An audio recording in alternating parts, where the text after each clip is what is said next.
নমস্কার। জয় মাতারা, জয় মা কামাখ্যা, জয় মহাকাল, হর হর মহাদেব। পিচাসিত তন্ত্র সম্রাট দীপক শাস্ত্রী আপনাদের সামনে কিন্তু এই সময়টা আসে এবং আপনাদের মঙ্গলার্থে কিছু দিয়ে যায়।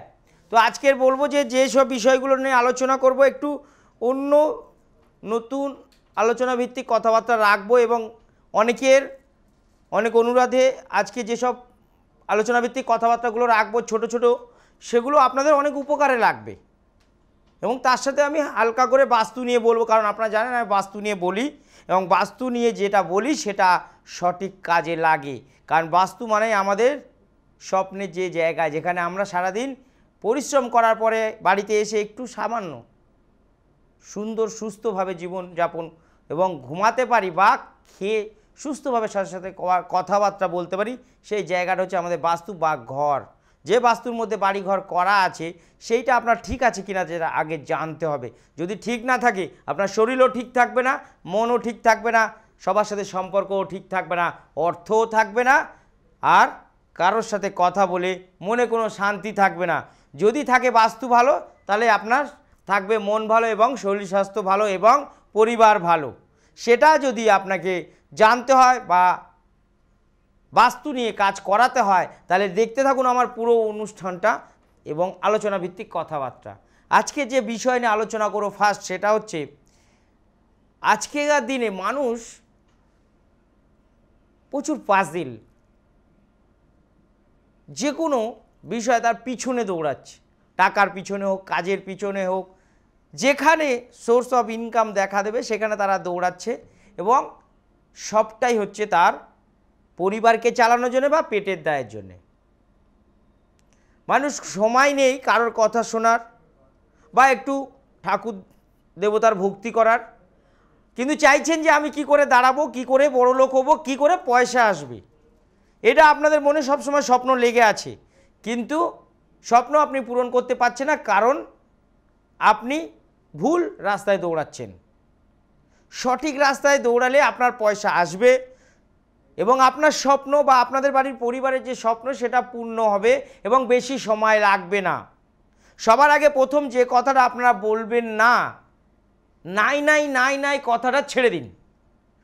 আজকে যেগুলো বলবো আপনাদের মঙ্গলার্থে এবং এখন অবধি কোনো জ্যোতিষ আপনাদের সাথে কোনো আলোচনা এরকম করেনি। আপনাদের মঙ্গলার্থে বলছি, কি করে আপনারা দাঁড়াবেন, কি করে পয়সা হবে, কি করে বড়লোক হবেন, কি করে অন্যজনের মতন আপনাকে দাঁড়ানোর সুযোগ করে নিতে হবে। প্রথমে যেই আপনাকে যে কথা বলুন না কেন আপনি প্রথমেই বলে দেন যে নাই নাই নাই, আমার দ্বারাই হবে না, আমি এটা করতে পারবো না, আমি কি পারবো, আমার দ্বারাই হবে না, আমার নাই, কিছুই নাই, আমি কি করব। আপনার কিন্তু 50 টাকা আছে, কেউ 5 টাকা ধার চাইতে এসছে, আপনি কি বলছেন নাই। আপনি বলতে পারেন যে আমার কাছে যেটা আছে সেটা আমার পরিবারকে চালাতে হবে, এছাড়া আমি ওর থেকে দিতে পারবো না। এই নাই কথাটা বলবেন না। নাই যখনই বলবেন আপনাদের কিন্তু আস্তে আস্তে গ্রহ খারাপ হতে শুরু করে দেবে, নাই তো নাই হয়ে যাবে। কখনো এই কথাটা বলবেন না। কেউ যদি বলে যে তোর কেমন চলছে, না ভালো চলছে না, এরকম বলবে না, বলছে চলছে ঠাকুরের আশীর্বাদে মোটামুটি চলে যায়, এরকম বলবেন। কোনো কথায় নাই বলবেন না। কেউ যদি বলে কিরে ওর টাকা আছে, না রে নাই, আমার কাছে কিচ্ছু নাই, আমার দ্বারাই হবে না, আমি কিছুই করতে পারবো না, আমার কোনো টাকা পয়সাই নাই, আমি জানিস তো ভিখারি হয়ে গেছি। এই কথাগুলো বলা আগে বন্ধ করুন, দেখবেন আপনি ঠিক আপনার লক্ষ্যে পৌঁছাতে পারবেন। দ্বিতীয়ত যেটা বলা অভ্যাস বন্ধ করতে হবে সেটা হচ্ছে, যেই জায়গায় আপনার কোনো সম্মান নেই সেই জায়গায় গিয়ে আপনি কখনো নিজেকে তাদের সাথে মেশানোর চেষ্টা করবেন না বা তাদের মতন করে চলার চেষ্টা করবেন না। আপনার যেরকম সামর্থ্য সেইভাবে চলবেন। যেখানে দেখবেন আপনার কেউ সম্মান দিচ্ছে না, আপনাকে তুচ্ছ করছে, সেখানে আপনার যাওয়া উচিত না বা তাদের থেকে সরে যাওয়া উচিত। লক্ষ্যে যদি পৌঁছাতে চান, লক্ষ্যে পৌঁছাতে গেলে আমি 4-5টা জিনিস বলবো, সেই জিনিসগুলো করলে কেউ আপনাকে আটকাতে পারবে না আপনার লক্ষ্যে পৌঁছাতে বা বড় লোক হতে বা টাকা পয়সা প্রচুর ব্যাংক ব্যালেন্স করতে কেউ আটকাতে পারবে না। যে কটা জিনিস বলবো সে কটা জিনিস যদি আপনি ফলো করতে পারেন, এক, আপনি সময়ের দাম দেবেন, বেকার কোনো জায়গায় 4-5 ঘন্টা আড্ডা মেরে আপনার সময়টাকে নষ্ট করবেন না। 2 নম্বর যেটা আপনারা করতে হবে, সবার প্রথম যেটা করতে হবে, এক তো বলে দিলাম, 2 নম্বর যেটা করতে হবে সবথেকে ইম্পর্টেন্ট হচ্ছে আপনি সকালবেলা ঘুম থেকে উঠে, অনেকে বলে কি করব, কার দর্শন করলে ভালো হয়, কার মুখ দেখলে ভালো হয়, কারোর দেখতে হবে না, 2টো হাত আপনি ঘুম থেকে উঠে এইভাবে ভালো করে ঘষে নেবেন। এইভাবে ভালো করে দেখুন, হাতটা দেখবেন গরম হয়ে যাবে, হয়ে গেলে চোখের মধ্যে এরকম করে দিয়ে এরকম করে 3 বার বুলি নিন, নিয়ে এবার হাতটাকে আপনি দেখুন। আমাদের হাতে সব রকম গ্রহে মানে সব রকম গ্রহ আছে, 9টা গ্রহ এখানেই আছে, সব দেবদেবীর স্থান আমাদের হাতেই আছে। ভালো করে হাতটাকে এরকম করে দেখুন, দেখে আবার এরকম করে 3 বার হাত বুলি নিন, নিয়ে নিজে 2টো হাতে এইভাবে, ডান হাতে একবার চুমু, এই বাঁ হাতে একবার চুমু, এইভাবে করে যে ঠাকুরকে আপনি ভক্তি করেন সেই ঠাকুরের নাম নেবেন। যদি মনে করেন আপনি তো কোনো ভক্তি করেন না, তাহলে আপনি হরে কৃষ্ণ হরে রাম নিতে নিতে আপনি বিছনার থেকে নামবেন। তারপরে আপনি আপনার পুজো পাঠ সেরে যখন বাড়ির থেকে বেরোবেন, একদম লম্বা একটা শ্বাস নিয়ে বেরোবেন, এরকম করে শ্বাস নিয়ে শ্বাসটা আস্তে করে সেরে ছাড়বেন। সে যেই ছাড়া হয়ে গেল, আপনি শুধু মনে মনে 3 বার বলুন রাম রাম রাম বলে বেরোন। আপনার যে কোনো কাজে যাবেন, আপনার কাজ সাকসেস। আর যে তৃতীয়টা বলবো সেটা একটু মাথায় রাখবেন, যেই জায়গায় আপনি পৌঁছাতে চাইছেন এবং আপনি যে লেভেলে যেতে চাইছেন বা মনে করছেন যে আমি এনার মতন হতে চাই, সেখানে যদি ওরকম টাইপের কেউ থাকে তাহলে আপনি সেখানে আর যাবেন না, সেখানে গিয়েও আপনাকে ফিরে আসতে হবে। কারণ আপনি যে জায়গাটা পৌঁছতে চাইছিলেন সেই জায়গায় অলরেডি কেউ পৌঁছে গেছে, তাই আপনি ওই জায়গা থেকে সরে আসবেন, এসে চেষ্টা করবেন তার থেকে উপরে কোনো একটা জায়গায় পৌঁছানোর। যে জায়গাটা সে আর পৌঁছায়নি সেইখানে আপনি পৌঁছানোর চেষ্টা করবেন মনে মনে, দেখবেন ঠিক পৌঁছে যাবেন। চতুর্থ যেটা করবেন, পাখি পক্ষীকে খেতে দেবেন, কুকুর বেড়ালকে খেতে দেবেন, গায়ে মাতাকে খেতে দেবেন, যে কোনো গরুকে খেতে দেবেন, ভিখারিকে 5 টাকা আছে আপনার 1 টাকা দান করুন, কাউকে খালি হাতে ফেরবেন না। আপনাকে বড়লোক হতে বা কোটিপতি হতে কেউ আটকাতে পারবে না যদি আপনি পাখি পক্ষী খাওয়ান, কুকুর বিড়ালকে খাওয়ান এবং গরিব ভিখারিদেরকে কিছু অর্থদান না করতে পারেন, কিছু কিনে দিন খাওয়ার জন্যে। আরেকটা কথা, 5 নম্বর হচ্ছে, আপনি যখন কোনো মন্দিরে ঢুকবেন, মন্দিরে কিন্তু একটা কথা বলা হয়, মন্দিরে গর্ভগৃহ বলা হয়। এই জায়গা হচ্ছে, আমরা কিন্তু যখন গর্ভগৃহ বলতে তো আপনারা বোঝেন, আমরা একটা মন্দিরে গর্ভগৃহে এখন আগেকার মতন কিন্তু এখন আর ওই বসে পুজো পাঠ বেশি করতে না, আপনাকে শুধু ঘাট ধরে বের করে দেবেন। দেখবেন গর্ভগৃহ মানে আমরা যেমন গর্ভ মানে পর্যন্ত মার গর্ভে এখন আমরা থাকি, সেই কমাস কিন্তু আমরা সেফ থাকি এবং অনেক কিছুভাবে আমরা কিন্তু সুরক্ষিত থাকি। যখন আমরা মন্দিরে যাই সেটাকে বলা হয় গর্ভগৃহ, মন্দিরে গর্ভগৃহ বলা হয় কেন, তার অনেক কারণ আছে সায়েন্টিফিক, সেটা জানা যায় না বা অনেক জানা যাবে, কিন্তু সেটা নিয়ে আলোচনা করতে গেলে ঘন্টা 5 তো লাগবেই। তো যখন দেখবেন যে মন্দিরে আপনার ঢোকার মাত্র ঘাট ধরে বের করে দিচ্ছে, সেখানে যাবেন না। যেখানে আপনি গিয়ে যেই মন্দিরের গর্ভে গিয়ে আপনি 10 মিনিট 15 মিনিট বসতে পারবেন, একটু ভালো করে বসে চোখটাকে বন্ধ করে আপনার মনোকামনাটা জানাতে থাকুন ডেলি, কোনো দিন 3 মিনিট, কোনো দিন 5 মিনিট, যেখানে দেখবেন আপনাকে বসলে কেউ জ্বালাতন করবে না, ডিস্টার্ব করবে না, কেউ আপনাকে বলবে এখান থেকে চলে যান, এরকম যে বলবে না, সেরম মন্দির গর্ভে গিয়ে যাবেন। গর্ভগৃহ, মার গর্ভে থাকলে যেমন সেফ থাকে বাচ্চারা, তেমন আপনি মন্দিরের ভিতর গর্ভে যখন থাকবেন, মন্দিরের গর্ভগৃহতে থাকবেন, আপনি সেফ। এবং আপনি যখন আপনার মনোকামনাটা জানাবেন, ঠিক ভগবান আপনার ডাকে সাড়া দেবে। 1 দিন 2 দিন 3 দিন 4 দিন ঠিক চোখ বন্ধ করে বসে থাকুন, আপনার মনের কামনা জানান, দেখবেন আপনিও ঠিক ভগবানের কৃপা লাভ করবেন এবং আপনার লক্ষ্যে পৌঁছাতে বেশি দেরি হবে না। এরকম অনেক ছোট ছোট ব্যাপার আছে যেগুলো বললে শেষ হবে না। এবং 6 নম্বর ব্যাপারটা হচ্ছে আপনারা কখনো কাউকে ছোট করে দেখবেন না বা তাচ্ছিল্য করবেন না বা কাউকে অপমান করবেন না বা কাউকে দেখে হাসি ঠাট্টা করবেন না। আজকে যাকে দেখে আপনি হাসছেন কালকের কিন্তু আপনাকে দেখে অন্য কেউ হাসতে পারে।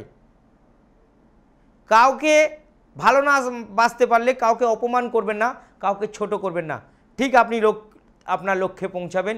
এবং কাউকে নিয়ে অট্টহাসি করবেন না, দেখবেন আপনার লক্ষ্যে আপনি ঠিক পৌঁছে যাবেন।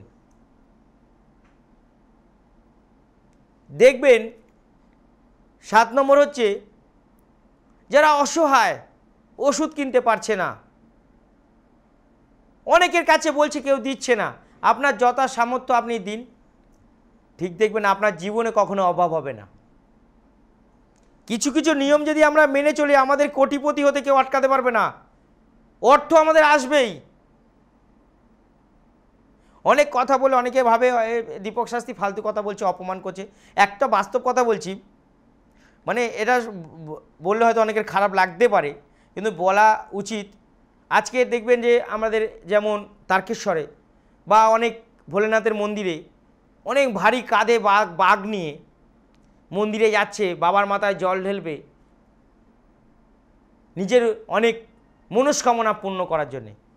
এরকম অনেকে আছে, আমার জানাতেও আছে, যে বাবা মাকে শ্রদ্ধা ভক্তি করে না কিন্তু বাঘ কাঁধে, ভারী বাঘ কাঁধে নিয়ে তারকেশ্বর হোক বা অন্য কোনো বাবার মন্দিরে গিয়ে জল ঢালছে, নিজের বাবাকে খেতেও দেয় না, তাকে একবারও ডাকে না এবং তাকে এক গ্লাস জল দেয় না, কিন্তু সে যাচ্ছে নিজের বাবাকে ফেলে রেখে ভোলেনাথ বাবার মাথায় জল দেবে। ভোলেনাথ বাবা কখনো তার সেই জল গ্রহণ করবে না, আশীর্বাদও দেবেন না, কারণ নিজের বাবাকে তো সে জল দেয় না এবং খাবার দেয় না। অনেক আমার চোখের সামনে আছে, অনেক। আগে বাবা মাকে সেবা করুন, বাবা মাকে সেবা দিন। বাড়ি অনেক ঝুট ঝামেলা থাকতে পারে কিন্তু বাবা মাকে সেবা যদি দান করতে পারেন তাহলে ভগবানেরকে সেবা করা হয়ে গেল। আপনার বাবা মা যদি আশীর্বাদ দেয় যে তুই একদিন খুব বড় হবি, তোকে কেউ নিচে নামাতে পারবে না, আপনি দেখবেন ঠিক জায়গা মতন গিয়ে আপনি ঠিক জায়গায় পৌঁছে গেছেন, ওখান থেকে আপনাকে কেউ আর নামাতে পারছে না, কারণ আপনার বাবা মা আশীর্বাদটা দিয়ে গেছিল। তাই বাবা মাকে সবসময় আদর আপ্যায়ন করবেন এবং যথাসাধ্য চেষ্টা করবেন তাদেরকে মেনে চলা বা তাদেরকে যত্ন করা। 8 নম্বর হচ্ছে বাড়ির ছোট যারা আছে তাদেরকে সাথে সুস্থ মানে সবলভাবে ব্যবহার করা, তাহলেও দেখবেন আপনি আপনার লক্ষ্যে পৌঁছাতে আস্তে আস্তে সক্ষম হচ্ছেন। এবং যেটা 9 নম্বর সেটা হচ্ছে বাড়িতে রোজ গঙ্গা জল বাড়ির চারিদিকে ছিটাতে হবে, সব জায়গায় সকাল সন্ধ্যাবেলা গঙ্গা জল ছিটাবেন বাড়ির চারিদিকে। ধূপ ধুনো দেবেন, নাম কীর্তন করবেন, 5 মিনিট হলেও করুন, 5 মিনিট হলেও করুন। প্রত্যেক দিন যদি আপনার বাড়িতে নাম কীর্তন হয় এবং শঙ্খ ফু দেওয়া হয়, ধূপ ধুনো করা হয়, গঙ্গা জল রোজ ছিটানো হয়, আপনার বাড়িতে যতই সমস্যা থাক না কেন আপনার উন্নতিতে কেউ আটকাতে পারবে না। অন্য কিছুতে হয়তো সমস্যা হতে পারে, উন্নতি কিন্তু আপনার হতেই থাকবে। এবং একটা কাজ করবেন, সেটা হচ্ছে যেটা করবেন সেটা সবথেকে ভালো কথা বলবো, এটা করলে আরও আপনি উন্নতি করতে পারবেন। প্রত্যেক দিন কর্পূরের মধ্যে 5খানা করে লবঙ্গ দিয়ে ওটাকে দিয়ে প্রত্যেক দিন বাড়িতে আপনি ঠাকুর ঘরে জ্বালাবেন এবং ওটাকে দিয়েই আরাধনা করবেন। দেখবেন আপনার অর্থ কোথা থেকে না কোথা থেকে চলে আসছে এবং আপনার লক্ষ্যে পৌঁছাতে বেশি সময় লাগবে না। আমি যে জিনিসগুলো বললাম এই জিনিসগুলো যদি মেনে চলতে পারেন তাহলে আপনার লক্ষ্যে পৌঁছাতে বেশি দেরি হবে না এবং আপনাকে বড়লোক হতে কেউ আটকাতে পারবে না। যত কাজের সময় থাক না কেন, মানে যত কাজ আপনার থাক না কেন, একটু সময় বার করে করুন নাম কীর্তন, দেখবেন অবশ্যই আপনার ভালো ফল হবে। আর একটা কথা বলবো, 10 নম্বর, এটা খুব ভালো জিনিস। আপনি পাজেল হয়ে গেছেন, কি করবেন দিশা খুঁজে পাচ্ছেন না, যে আমি আর কি করব, আমার কোনো জায়গায় যাওয়ার জায়গা নেই, দেয়ালে পিঠ ঠেকে গেছে, সুইসাইড করতে হবে, মরা ছাড়া কোনো জায়গা নেই। আপনি কি করবেন আপনাকে কেউ রাস্তাও বলে দিতে পারছে না। আপনার রাস্তা আপনি নিজেই কিন্তু ঠিক করে নিতে পারেন। কেমন?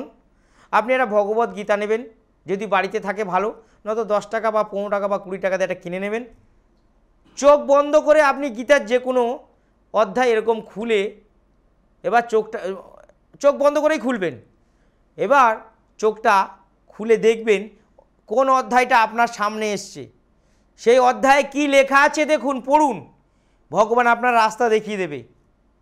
যদি ষষ্ঠ অধ্যায় খোলা হয় সেখানে আপনার পথ কিভাবে আপনার যেতে হবে সেটা বলে দেবে। অষ্টম অধ্যায় যদি খুলে ফেলেন কিভাবে আপনার কোন পথে গেলে আপনি আবার ফিরে আপনার জায়গাগুলো ফিরে পাবেন বা আপনি উন্নতি করতে পারবেন, সব সেখানে পেয়ে যাবেন।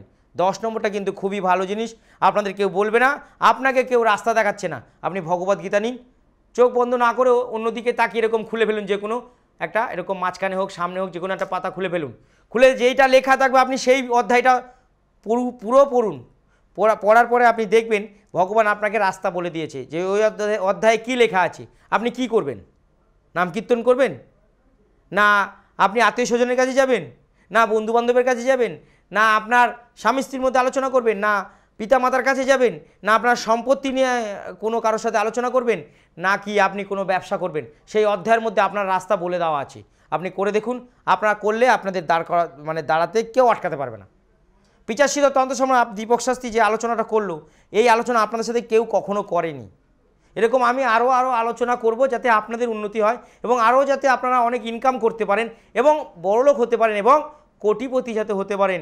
সবার মনের ইচ্ছা আমি কোটিপতি হব, আমার ভালো দিন যাবে এবং সবাইকে নিয়ে আমি সুষ্ঠুভাবে জীবনযাপন করব। সেগুলো যদি করতে হয় এই নিয়মগুলো ফলো করুন, কিচ্ছু করতে হবে না।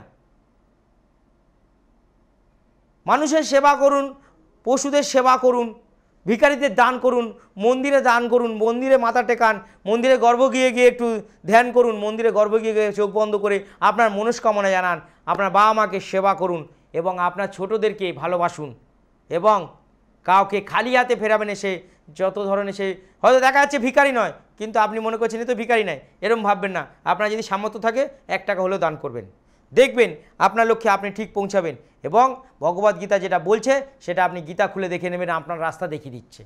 যে অধ্যায়টা আপনি খুলবেন সেটাই আপনার রাস্তা, সেটাতে পড়বেন, দেখবেন আপনার রাস্তা খুলে গেছে।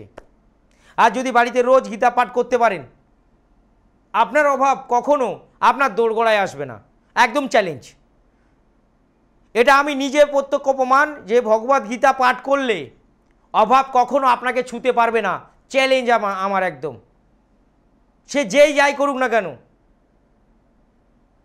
যে যাই করুক না কেন, আপনি ভগবদ্গীতা ডেলি পাঠ করতে পারেন। যদি 1 অধ্যায় না পারলে 1টা পাতা করে পড়ুন, কিন্তু 1 পাতা পড়লেও মাহাত্ম্যটা রোজ পড়বেন। 1 অধ্যায় পড়লেও মাহাত্ম্য পড়বেন। যে 1 অধ্যায় পড়বে বা 1 পাতা পড়ে বা 2 পাতা পড়ুক, যাই পড়ুক, প্রত্যেক দিন পড়বেন, কিন্তু প্রত্যেক দিন মাহাত্ম্যটা কিন্তু পড়বেন। আপনার অভাব আপনার দোরগোড়ায় আসবে না, এত বড় চ্যালেঞ্জ করে বলছি। বাস্তু খুব খারাপ, ডেলি গীতা পাঠ হয়, কেউ না কেউ আপনার সাথে যোগাযোগ হয়ে আপনার বাস্তু ঠিক বন্ধ না হোক বা বাস্তু ব্যালেন্স করে ঠিক দেবে। গীতা পাঠ করলে আপনার চারিদিক থেকে রাস্তা বন্ধ থাকা সেই রাস্তাগুলো আস্তে আস্তে খুলে যাবে এবং আপনি আপনার উন্নতির পথ খুঁজে পাবেন। আপনার ভবিষ্যতের যে জায়গাটা বা লক্ষ্যে পৌঁছানোর চেষ্টা করেছিলেন সেটা কিন্তু খুলে যাবে। এই নিয়মগুলো ফলো করুন, তাহলে কিন্তু আর কখনো গরিব বলে আমি গরিব, আমার ভিখারি, আমি মধ্যবিত্ত, আমি কারোর সাথে মিশতে পারবো না, এগুলো মনের মধ্যে আনবেন না। মনে মনে বলবেন আমার কাছে সব আছে, ভগবান অনেক দিয়েছে, আমি ভালোই আছি, আমি ভালো থাকবো এবং সবার থেকে ভালো থাকবো। এই চিন্তা যখন মনে করবেন তাহলে তত ভালো আসবে। যত খারাপ চিন্তা করবেন খারাপের দিকে যাবে, আর যত ভালো চিন্তা করবেন তত আপনার ভালো আসতে থাকবে, উঠতে থাকবেন, এরকমভাবে 1 2 করে উঠতে থাকবেন। নত এই খারাপ চিন্তা করলে নিচে নামতে থাকবেন। আর যত আমি ভালো আছি, ভগবান ভালো রেখেছে, অনেক দিয়েছে, সবার থেকে ভালো আছি, দেখবেন এরকম উঠছে না আপনি উপরে, নামাতে কেউ পাচ্ছে না। গীতা পাঠ করুন, অনেক ভালো উপকার। আমি গীতা নিয়ে অনেক কথা বলি, গীতার ভিতরের বিষয় নিয়ে আলোচনা করি না। গীতাটা নিয়ে আপনারা পড়াশোনা করলেই আপনারা বুঝতে পারবেন যে গীতার মধ্যে যে গীতার যে মাহাত্ম্য বা তার পাঠ করলে যে আমরা কতটা উপকার পেতে পারি। আমাকে একজন বলেছিল, মানে আমি কিছু তন্ত্র নিয়ে আলোচনা করেছিলাম, তো একজন আমাকে কমেন্টস বক্সে ইউটিউবে বলেছিল যে আপনি আগে লাল কিতাবটা একটু ভালো করে ফলো করুন।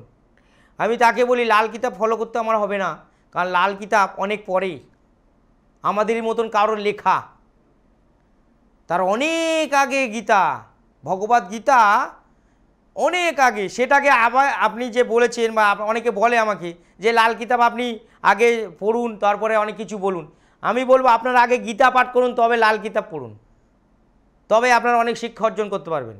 লাল কিতাব দেখে দেখে তো অনেকেই বলতে পারে, আমার মতন কোনো কিছু না দেখে বলুন দেখি, গীতা পাঠ করুন তবে লাল কিতাব পাঠ করুন। লাল কিতাবে অপমান করছি না, অনেকে আমাকে বলে যে আপনি লাল কিতাব পড়ে তবে আপনি আলোচনা করুন, আমার বলার দরকার নেই। আমি বংশ পরম্পরায় শিখেছি, কারো কাছে হাত ধরে শিখতে হয়নি, আমার লাল কিতাব লাগেনি। তা গীতা পাঠ করুন তবে লাল কিতাব আপনারা পাঠ করুন, তাহলে আপনাদের অনেক শিক্ষা অর্জন হবে। তো যাই হোক, আমি যে বিষয়গুলো নিয়ে বললাম এর মধ্যে বাস্তু থেকে শুরু করে সব আছে। বাস্তুর একটা কথাই বলবো, যদি আপনাদের বাড়ির দক্ষিণ পশ্চিম দিকে কোনো জলের সোর্স থাকে সেটাকে পারলে সরিয়ে দিন। যদি জলের সোর্স থাকে, সরাতে যদি জায়গা না থাকে, তাহলে আমার কাছে এসে আপনারা সেই জায়গাটা কী করে কী করতে হবে আলোচনা করুন। কারণ দক্ষিণ পশ্চিম বা পশ্চিম দক্ষিণে জলের যদি কোনো সোর্স থাকে, কুয়ো, রিজার্ভার, সেপটিক ট্যাঙ্ক বা একটা ধরুন কল আছে, তাহলে আপনাদের সবার প্রথম ভাই ভাইয়ের মধ্যে দ্বন্দ্ব লেগে যাবে এবং তাদের মধ্যে বিচ্ছেদ হয়ে যাবে, কেউ কারোর দেখতে পারবে না এবং বড় বড় ধরনের রোগ অসুখ লেগে যাবে, কিডনি ড্যামেজের মতন রোগ অসুখ আপনাদের লেগে যাবে এবং সারা মাস সারা বছর আপনাদের শরীর খারাপ কারো ছাড়বে না। যদি দক্ষিণ পশ্চিম বা পশ্চিম দক্ষিণে জলের সোর্স থাকে সেটাকে সরানোর ব্যবস্থা করুন বা ওটাকে ব্যালেন্স করার ব্যবস্থা করুন। যদি না পারেন আমার কাছে অবশ্যই চেষ্টা করবেন আসার। আমার ভিজিট আপনারা জানেন 501 টাকা ভিজিট দিয়ে দেখাবেন, আপনাদের বাস্তুর মাটি নিয়ে আসবেন এবং বাস্তুর মাটির সাথে যে কোনো একজন দেখাতে পারবেন 500 টাকার ভিজিটের বিনিময়। আমার যে অনুষ্ঠান আপনারা দেখেন এবং আমি যে আলোচনা ভিত্তিক কথাবার্তাগুলো রাখি সেটা আপনারা ভালো করে দেখবেন যে আপনাদের মঙ্গলার্থে রাখি কি না। আমি কিন্তু বলি না যে আসুন আমার কাছে আমি সব করে দেব, এই করে দেবো, সেই করে দেব। আমি খারাপ কাজ করি না, অনেকে জানে, জেনেও আমার কাছে এসে জোর করে, বাধ্য করে। তা আমি করি না বলে, খারাপ কাজ করি না বলে অনেকে আমাকে ইউটিউবে বলে যে উনি কাজ পারে না বা কাজ করে দেয় না, এগুলো বলে, এগুলো আমি শুনি। কিন্তু তাদের কাজ আমি খারাপ কাজ, কারোর মারার জন্য এসছে, কারোর বউকে নিয়ে যাবে পালাবে বলে আমার কাছে কাজের জন্য আসে, আমি সেসব কাজ করি না। খারাপ কাজে চিন্তা করবেন, আমার কথা ভুলে যাবেন। আমি খারাপ কাজ করি না, করবও না। আর ভালো কাজে আমি ভালো কাজ, যে কোনো ভালো কাজ আমার কাছে আসবেন, আমি করে দেব। শত্রু দমন করে দেব, 24 ঘন্টায় শত্রু দমন হয়ে যাবে, চ্যালেঞ্জ করছি। বিচারসিদ্ধ তন্ত্র সম্রাট দীপক শাস্ত্রী চ্যালেঞ্জ করছে, 24 ঘন্টার মধ্যে শত্রু দমন করে দেব। কিন্তু শত্রুকে মেরে দিতে হবে, সেই কাজের জন্য আসবেন না। পাশের বাড়ি কাউকে নিয়ে পালাবো, সেই কাজের জন্য আসবেন না। স্বামী স্ত্রীর মধ্যে সমস্যা আসুন, করে দেব। বাবা ছেলের সমস্যা করে দেব, মা মেয়ের সমস্যা সমস্যার সমাধান করে দেব। কিন্তু পাশের বাড়ির বৌদিকে নিয়ে বা পাশের বাড়ির মেয়েটাকে নিয়ে আমি পালিয়ে যাব, বশীকরণ করে দিন, এইসব কাজে আসবেন না, আমি করিই না। তারা অনেকে অনেক কিছু লিখতে পারে, তার জন্য আমার কিছু যায় আসে না। যারা জানে আমি কি করতে পারি তারা জানে যে আমি কি করে দিই। ভালো কাজের জন্য আছি, খারাপ কোনো কাজ করব না।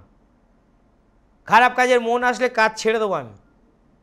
খারাপ পারি না, খারাপ এতটাই পারি যে অনেকে ভাবতে পারে না, কিন্তু আমি খারাপ করি না। যাই হোক, যদি মনে হয় চেম্বারে আসবেন, চেম্বারগুলো একটু বলে দিচ্ছি, একটু শুনে নেবেন। বাঘাযতীন শনিবার দিন বসা হয় সকাল 10টা থেকে দুপুর 2টো, ব্যারাকপুর বুধবার সকাল 10টা থেকে দুপুর 2টো, শিলিগুড়ি মালদা মাসে একবার করে জেনে নেবেন কোন সময় কোন দিনে বসা হয়, সকাল 10টা থেকে 3টে পর্যন্ত বসা হয়। এবং কৃষ্ণনগরে মাসে একবার বসা হয় সকাল 10টা থেকে দুপুর 2টো, মেছেদাতেও মাসে একবার বসা হয় সকাল 9টা থেকে দুপুর 2টো। এছাড়াও অনেক জায়গায় আরও চেম্বার আছে, যেমন শিয়ালদায় আছে, শিয়ালদায় সকাল 10টা থেকে দুপুর 2টো। এরকম অনেক জায়গায় আমার চেম্বার আছে, যেমন দক্ষিণেশ্বর চেম্বার আছে। অনেকে বলার অনুরোধে আমি 6-7 মাস হচ্ছে চেম্বার করছি। দক্ষিণেশ্বরের চেম্বার আছে, যে কোনো সোমবার আপনি সকাল 10টা থেকে দুপুর 2টো পর্যন্ত পেয়ে যাবেন আপনারা যদি আসার হয়। এছাড়া অন্য অন্য জায়গায় চেম্বার আছে, দিল্লি বোম্বে অনেক জায়গায়। যদি দেখানোর হয় আপনারা এখানে 2টো নাম্বার আছে, তুলে নেবেন, সেই নাম্বারে নাম লিখিয়ে কিভাবে কবে কোথায় আসবেন জেনে আসবেন। এবং আসার সময় বাস্তুর মাটিটা অবশ্যই নিয়ে আমার কাছে আসতে হবে, কারণ বাস্তুর মাটি নিয়ে আমি চেক করে দেখি কার বাড়ি কেমন সমস্যা আছে। যাই, অনুষ্ঠান শেষ, সবাই ভালো থাকবেন, সুস্থ থাকবেন, মা তারা মা কামাখ্যা আপনাদের মঙ্গল করবেন। নমস্কার, জয় মহাকাল, হর হর মহাদেব।